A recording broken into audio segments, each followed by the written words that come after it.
Well, the important work is going to continue. We've had some discussions about yesterday and today about the value of genomics on the male side. I think now we're going to switch across and focus around what is happening from a female perspective, and I think this is a great opportunity. And as it's titled Accelerating Heifer Genomics, I'm going to welcome Michelle Axford to the lectern.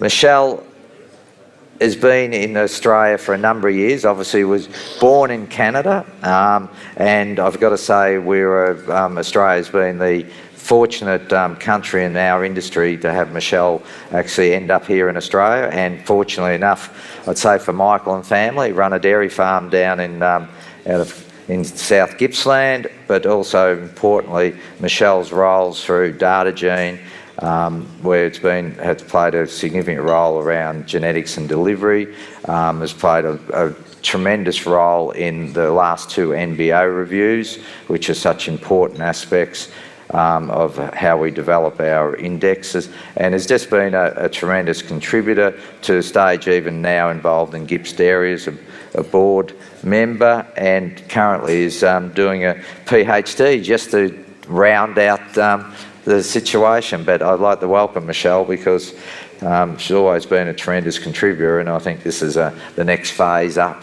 Thank you.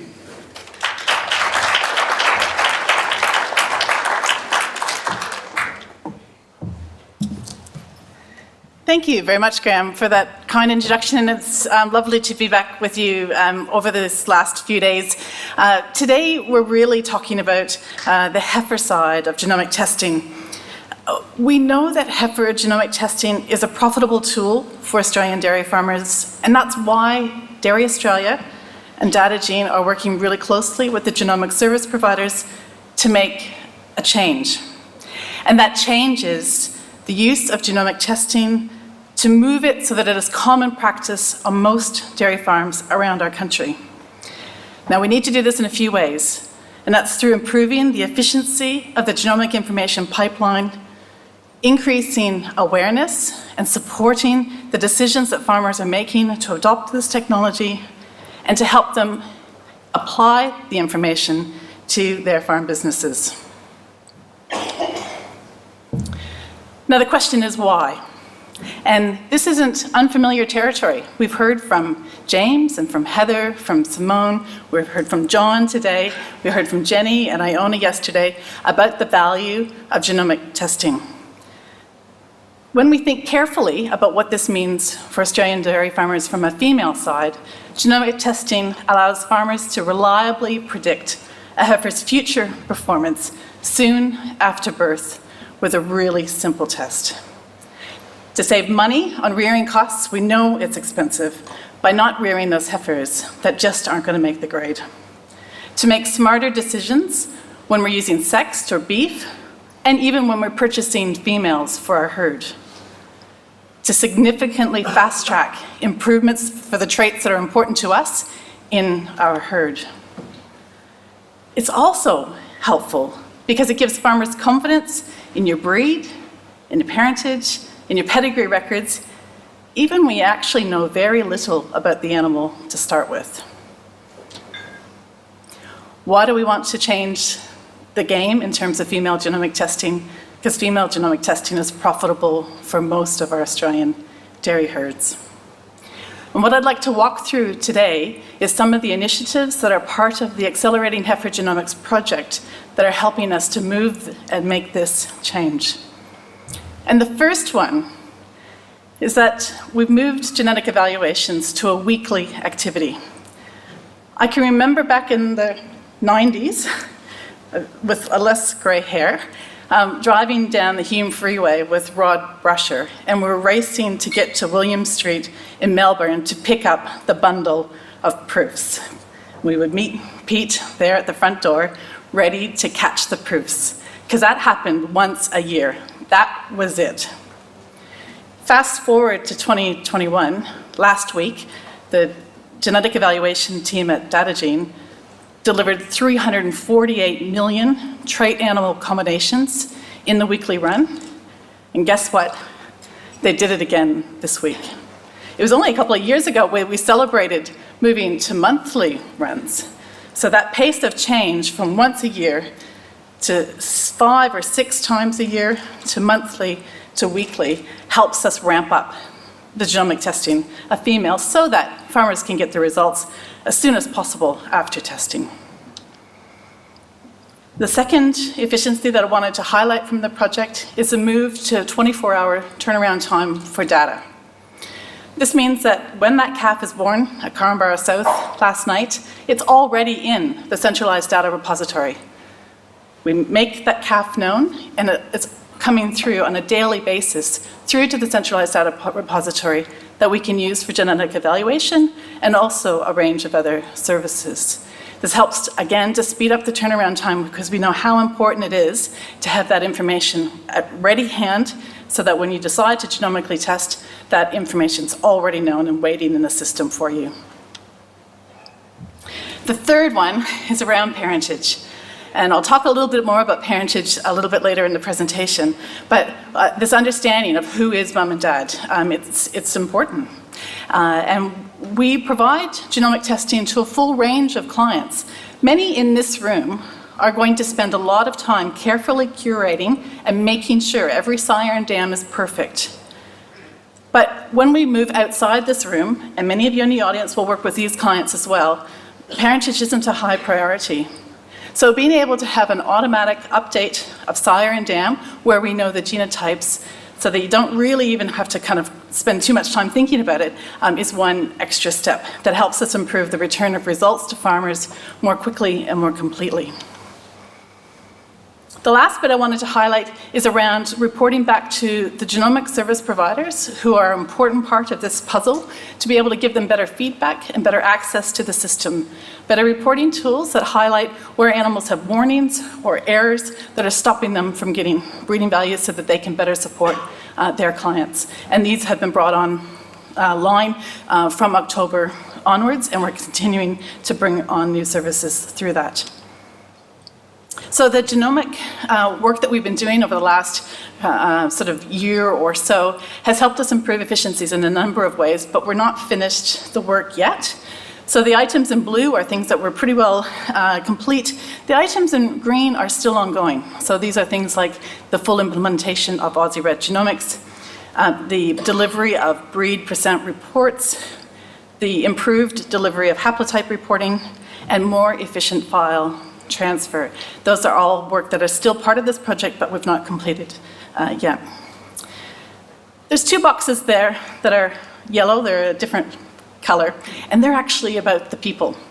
And I find it really interesting when we think about the technology that's available to us, both here and other countries. It's just enormous. But unless we understand the application of people, and I thank Felicity for bringing that to our attention this morning, unless we understand the implications for people, it's actually hard to make change.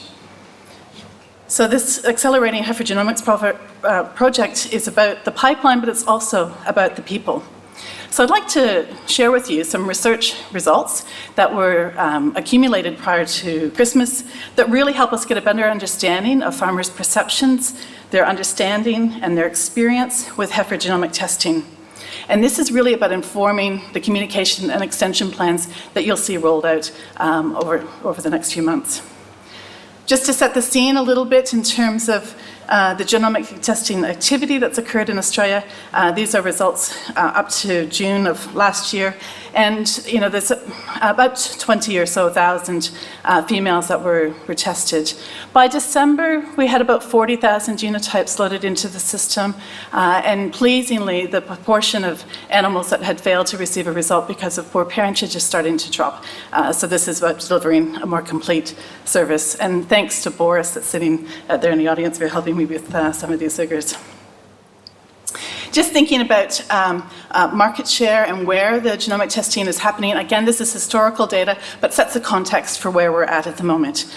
Clearly, strongly linked with dairy regions that are happening around Australia. This is sort of a count of the number of animals that have been genotyped by postcode, and the bigger the circles show where the bulk of the activity is. But yeah, clusters around 3 major regions in Victoria, Southwest, Gippsland and Northern Victoria, and also the southeastern part of South Australia. But the numbers are only part of the story. We actually need to go the next step and talk to people, real people, to understand their motivations and their understanding and attitudes towards genomic testing. So this is more qualitative research rather than some of the quantitative research that we've spent the last couple of days talking about. So these are the results of some semi-structured interviews with genomic service providers and 17 farmers. These were long interviews, an hour and a half conversations around heifer genomic testing. The farmers that participated had a range of attitudes around heifer genomic testing. They're not all converts. There's a couple of converts in here, but importantly, it was interesting, we really wanted to hear from those where genomics is either on the radar, but they hadn't tested, or even those that had kind of heard of it, but really weren't sort of interested. We wanted their feedback as well.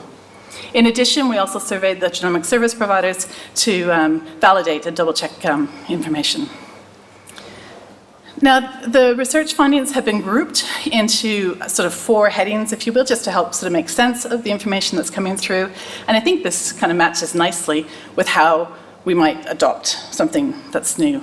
First of all, we need to be aware and understand what that new thing is. Give it some consideration and think about the barriers that we might have to overcome to take on something new. To make a decision and to decide to actually take some samples. And then importantly, also to be able to apply and interpret the results at the other end. So let's find out what we found in these sort of 4 categories. So certainly in terms of awareness, the awareness level of genomic testing broadly was quite high. This is of females in particular. The awareness is quite high, but it really needs to be maintained. We can't drop the ball in terms of increasing the awareness around female genomic testing. The things that people were attracted to, things like parentage and breed verification ranked really highly in terms of the things that people were attracted to by genomic testing. And secondly, to be able to identify heifers that they wanted to keep for replacements. Now this is, the signals, I suppose, that we take from this is certainly there's opportunities to increase the promotion of the value of heifer genomic testing. The understanding side is really interesting because while awareness was high, there's actually limited understanding of what genomics actually is, limited understanding of what the costs are, logistics, how to use the results, and what value could be returned to that individual business. Classic quote that I think came from the research is that no one wants to kind of seem silly and maybe let people know that they don't know about genomics, and so that's some really good information for us to work on. In terms of opportunities, this shines a light on the need for more case studies. Peer-to-peer learning that was talked about earlier is really important, so being able to share other farmers' stories is one really helpful step in this space. And also the continual feed of information that reinforces the value and the fact that this stuff works, such as the research that John presented just a minute ago, is also really helpful here. When we think about the barriers that we might need to overcome, the classic diagram, you might have seen it before, it does come to us from other industries, but just highlights where gene sits in the mind of a busy business owner or manager. Genetics for us might take up a fair bit of our brain power each day, but when you're working in a complicated biological and economic system, it's only just one piece of the puzzle. So keeping that in context is really useful when we're thinking about communication and extension activities and exercises. So what were some of the barriers that people said they kind of needed to overcome if they're going to do this?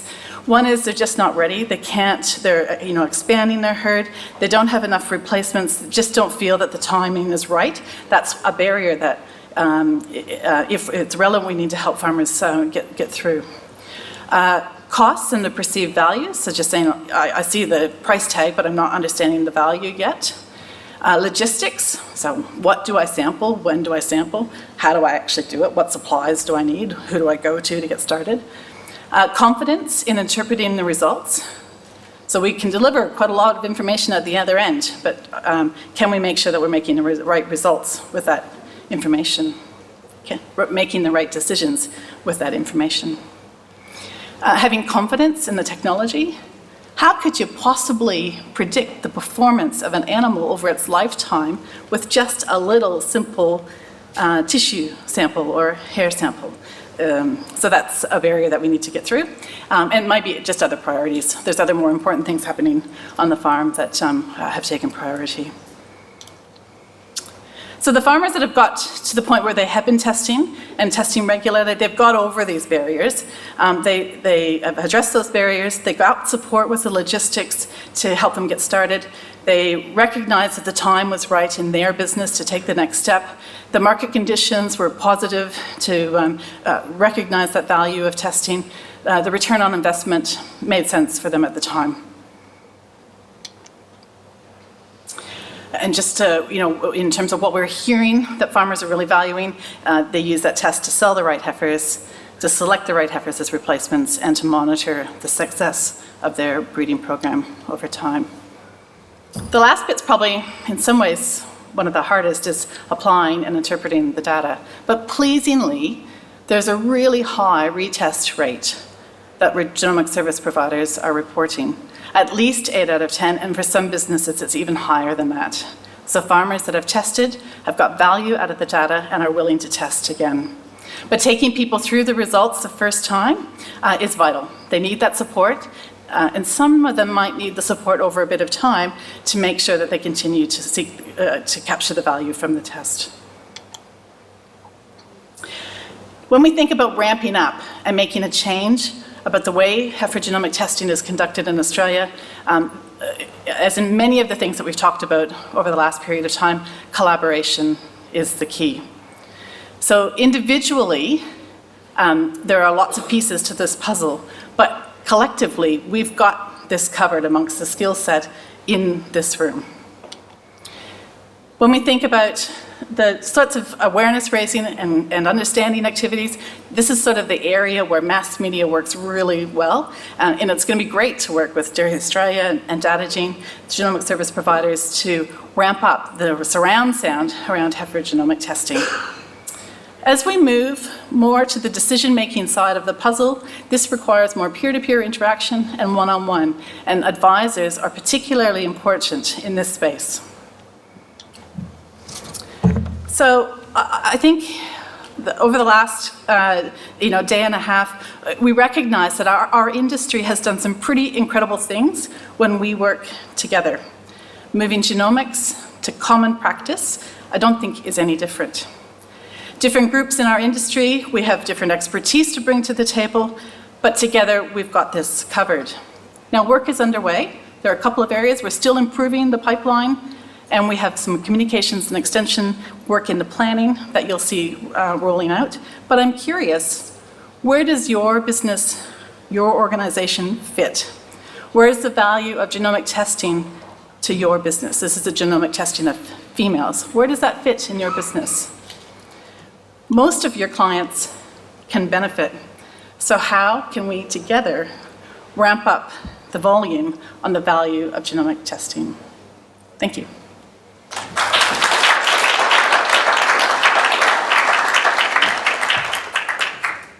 Thank you. Now, I'm just wondering if there's any questions at this stage, or my other suggestion will be that you take advantage of having Michelle in the room to actually have a one-on-one discussion and to get a better understanding, and also find how to become part of it, or how to, you can, as I said about collaboration, how you can take that out to your dairymen out in the real world out there and actually put this in front of them in terms of the opportunities that are going to become available. So thanks again, Michelle. Thank you.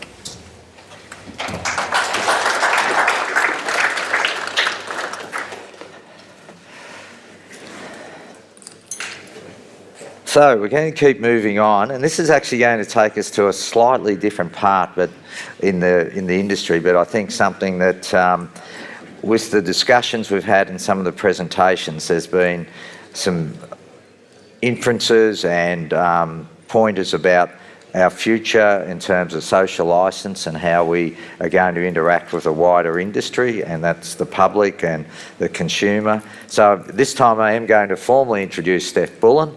Steph gave you a bit of an update on the AI side, and this is going to be talking about the reproductive hormone use in timed AI programs.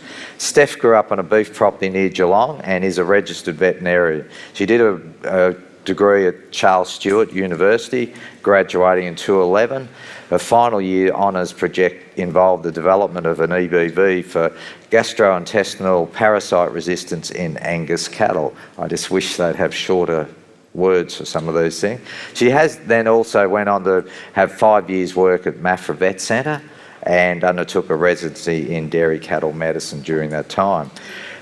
Involved in processor, around milk quality specialist for 3.5 years, and then has recently joined Dairy Australia as the lead animal health and fertility, where she's custodian of Countdown in calf and also involved with Michelle on accelerating heifer genomics and antimicrobial stewardship program.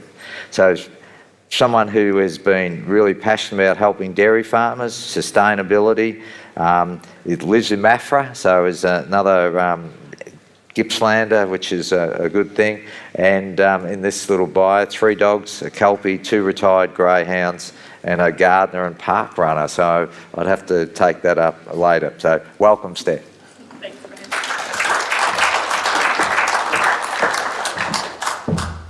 Thanks for having me back, and yeah, just really wanted to thank the organising committee for inviting me to come and speak about the future of reproductive hormone use.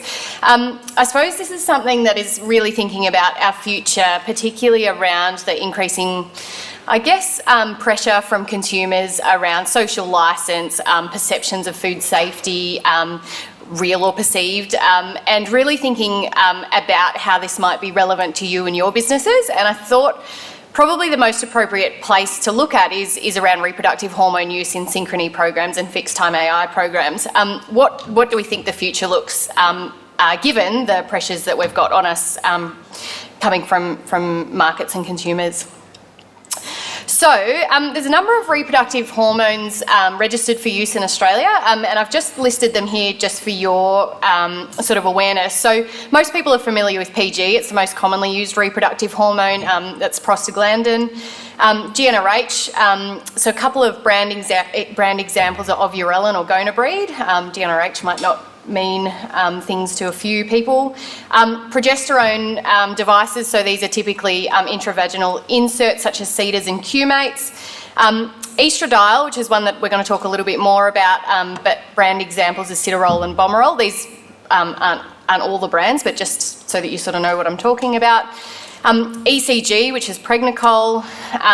But interestingly, internationally, there's also some growth hormones that are available for use in dairy cattle. These are not currently registered in Australia. So recombinant bovine somatotrophin being a big one. It's registered in the US and it's reported to increase milk production in lactating cows, not registered in Australia. And probably, it'll be interesting to watch this space, but I think it's probably unlikely to become registered.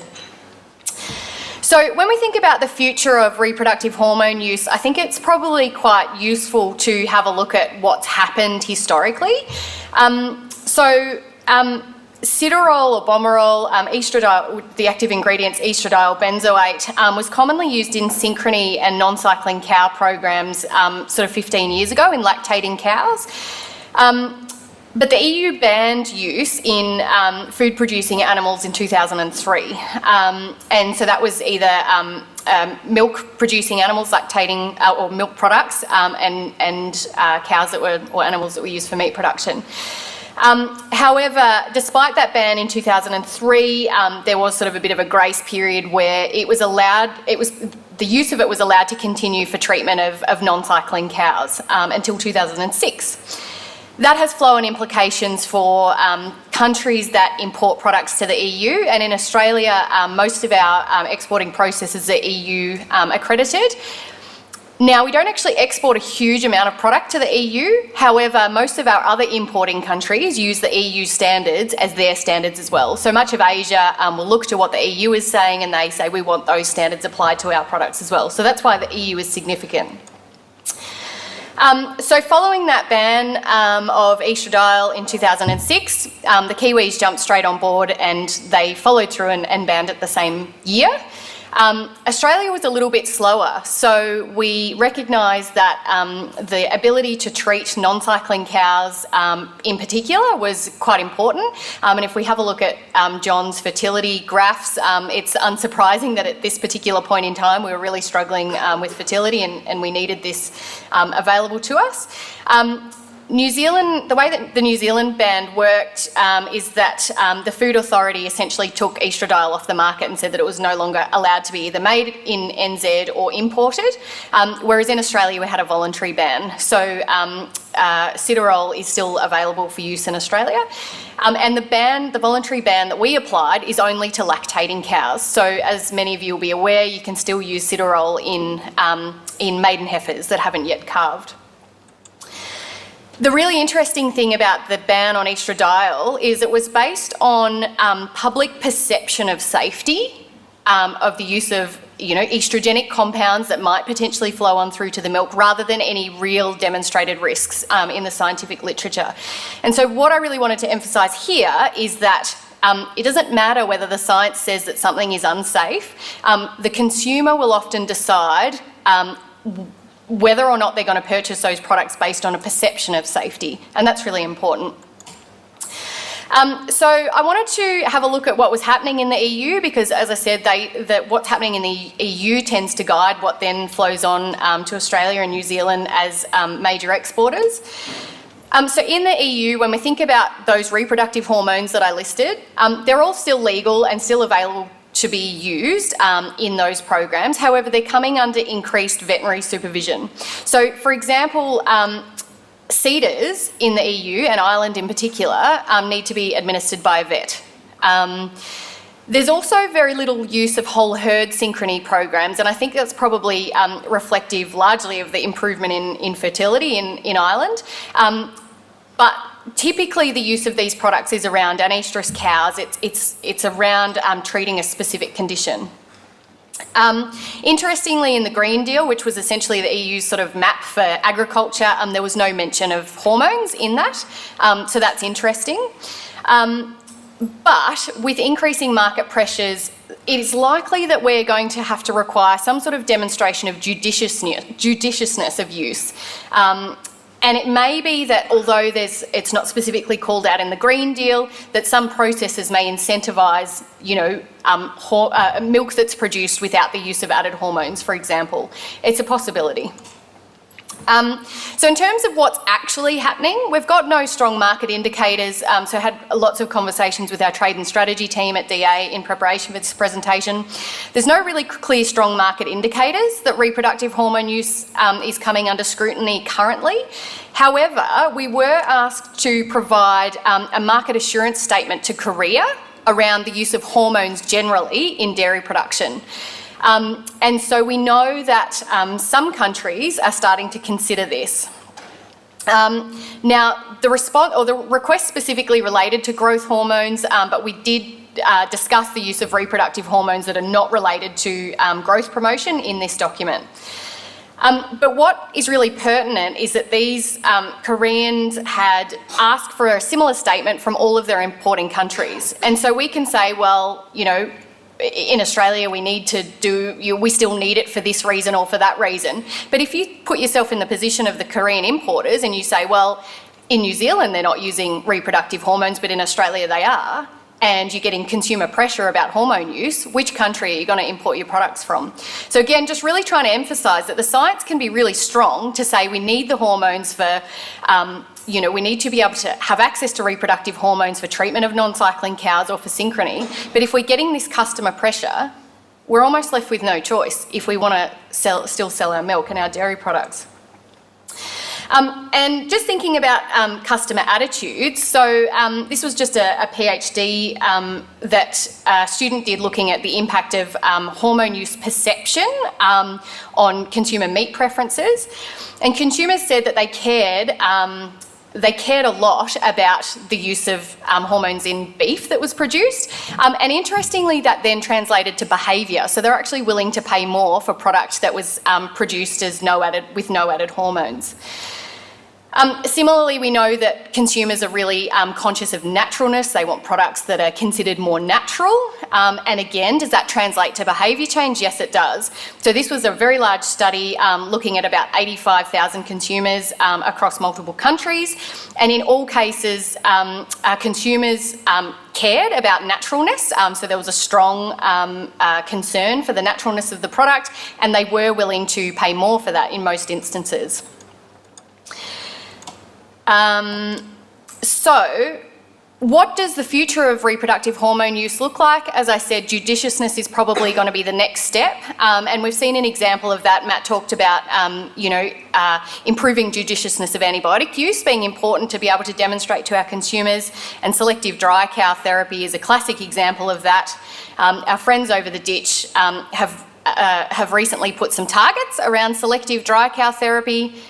It's possible that as consumers become more concerned with the use of hormones or reproductive hormones in dairy production, that we're going to need to start demonstrating more judicious use. So in the short term, potentially we may not be able to do blanket synchrony programs.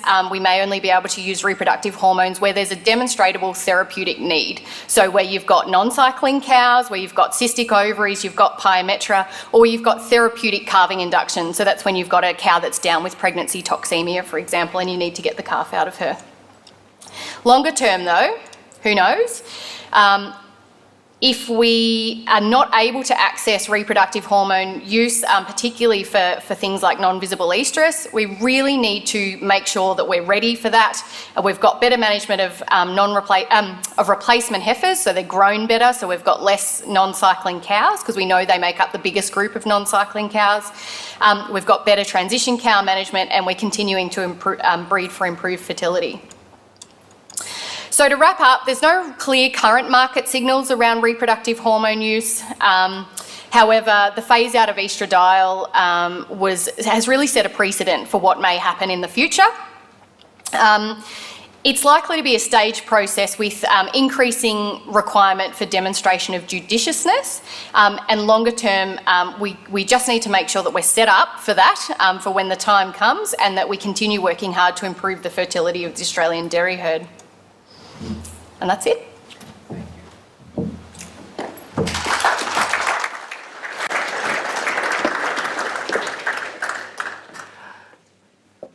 Thank you very much, Steph.